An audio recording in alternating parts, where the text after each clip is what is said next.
l'invité de la matinale. KTO Radio. Nous rejoignons Madagascar ce matin. Les autorités ont lancé un appel à l'aide après le passage successif de 2 cyclones. Le second qui a frappé la deuxième ville du pays, Toamasina, située sur la côte est du pays, le 10 février dernier, a été dévastateur. On fait le point ce matin avec le cardinal Désiré Tsarahazana. Bonjour. Bonjour. Bonjour Éminence, merci beaucoup d'avoir accepté notre invitation. Vous êtes aussi l'archevêque du diocèse de Toamasina et vous étiez sur place lors du passage du cyclone. Vous avez d'ailleurs été blessé. Tout d'abord, comment allez-vous ?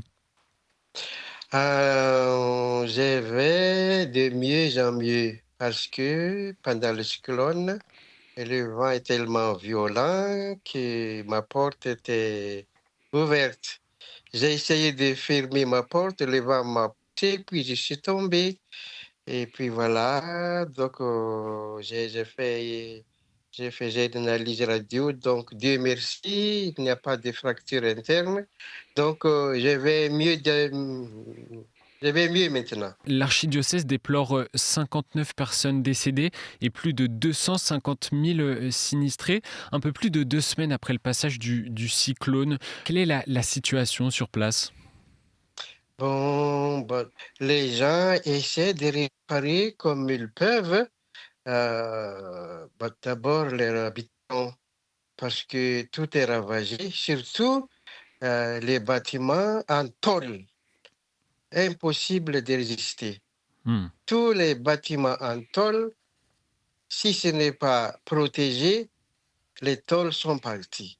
Donc, les gens essaient de réparer un peu.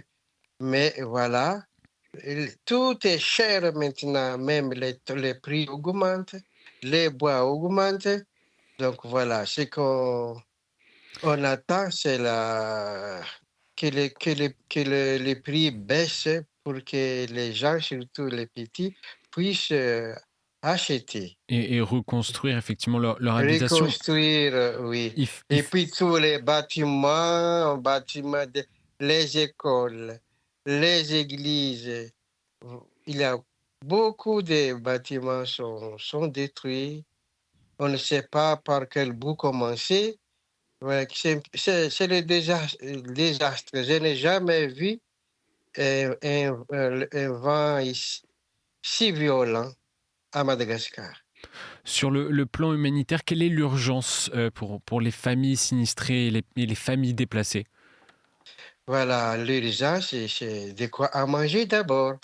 Et puis aussi, la toiture. Il faut quand même se mettre à l'abri des pluies.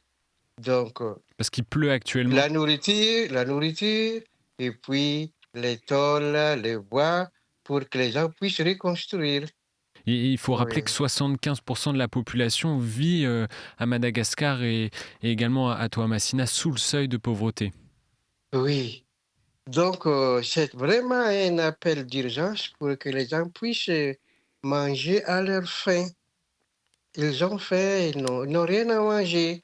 Donc, tout le monde essaie de les aider. Au niveau de l'Église, on fait ce qu'on peut. Mais voilà, les moyens sont limités. Mais vraiment, hein, j'étais témoin oculaire de cette situation. Tamatave a vraiment besoin de soutien, de l'aide.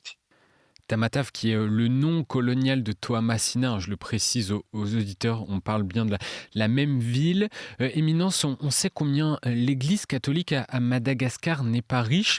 Contribue-t-elle tout de même à l'aide aux sinistrés aujourd'hui ? J'ai célébré ma 25e année d'épiscopat. Donc, quelques évêques étaient venus pour célébrer ça. C'était à Fenirivest, au nord de Toamasina, à 100 km de Toamasina. Il faut passer par Toamasina pour aller à Feniriv. Ils ont vu l'ampleur du dégât.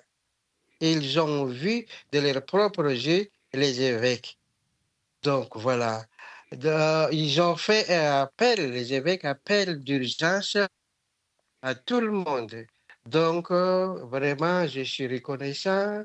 Les différents diocèses essaient de d'envoyer quelque chose, quoi, pour aider les gens. Et Donc, les gens se mobilisent selon leurs possibilités maintenant. il y a de l'aide qui arrive actuellement pour aider ces sinistrés?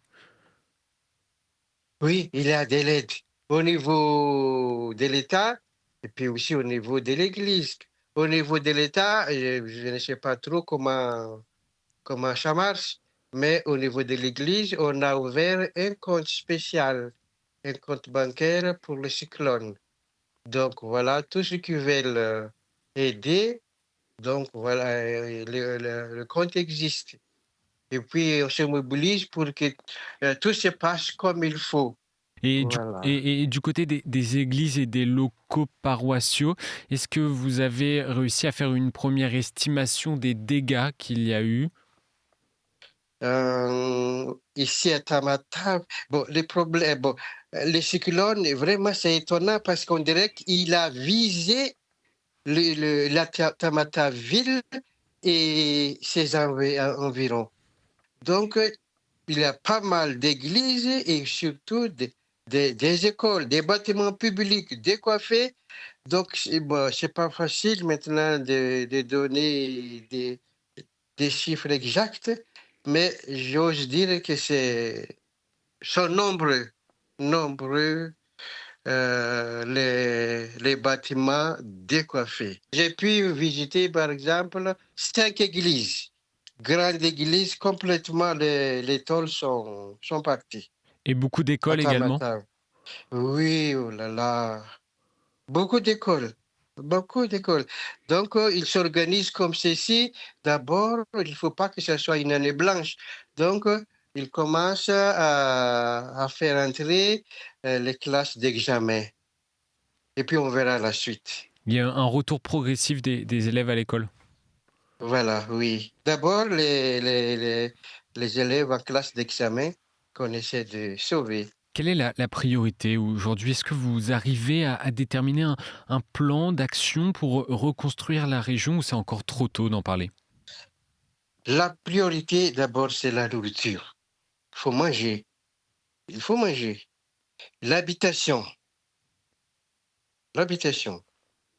Après, l'électricité, l'eau, parce qu'il n'y a pas encore d'électricité. Il faut au moins un mois, ou bien 40, ils ont dit 40 jours, pour que l'électricité revienne. De l'eau aussi. Il n'y a pas d'eau. La santé aussi. Les hôpitaux aussi sont détruits. On entend, Éminence, votre désarroi hein, face à l'ampleur des dégâts. Et moi, je ne vous cache pas, mais comment on appelle, l'organisme CRS était venu. Donc, c'était ma première fois. Je l'ai fait voir la situation. Alors, je ne peux pas retenir mes larmes. J'ai pleuré parce qu'on ne sait pas par quel bout commencer. C'est vrai. Je n'ai jamais vu un vent si violent comme ça. Et puis, pour moi, ça me touche vraiment aussi parce que, bon, excusez-moi de parler un peu des fois là-dedans, parce que c'est ça le cadeau que je viens de recevoir. Pour célébrer ma 25e année d'épiscopat, c'est la croix. Saint Paul nous a dit que notre fierté, c'est la croix. Jésus est mort sur la croix. Mais voilà, mais la croix n'a pas le dernier mot, mais c'est la résurrection. Donc, on passe maintenant par la croix, mais il faut faut se mettre debout donc pour encourager les gens après la pluie, le beau temps. C'est ce que vous dites aux personnes que vous rencontrez et qui peuvent désespérer après la catastrophe? Voilà, j'essaie d'encourager les gens pour dire que bon, la croix c'est notre fierté, mais c'est facile à dire. Que- C'est que nous avons besoin aussi d'encouragement. Il ne faut pas que les gens se laissent décourager. Après le temps de carême, c'est la fête de Pâques. Donc, courage, on essaie de s'encourager. La vocation de Oui, l'Église, c'est en premier lieu le soutien spirituel et le soin des plus pauvres. Quelle oui. prière vous habite depuis cette catastrophe? Quelle prière? Oui.